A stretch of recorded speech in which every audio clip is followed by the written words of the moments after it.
Hyderabad వట్టినాగులపల్లిలోని vista international స్కూల్లో విష్మన్ 2025 programme నిర్వహించారు.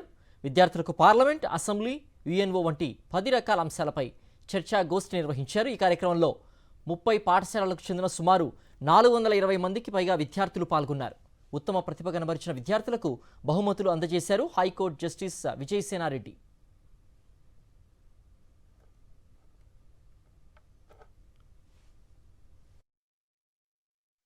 విస్మన్ 2025 first maiden launch of Vista International School అండి. So approximately 425 students participate చేశారు, including the executive board members అందరినీ కలిపి. So 10 committees ఉండింది, right from WHO, Lok Sabha, UN Senate and UHSRC, CCC, IPC, lot of committees ఉండింది. So they discussed about multiple topics.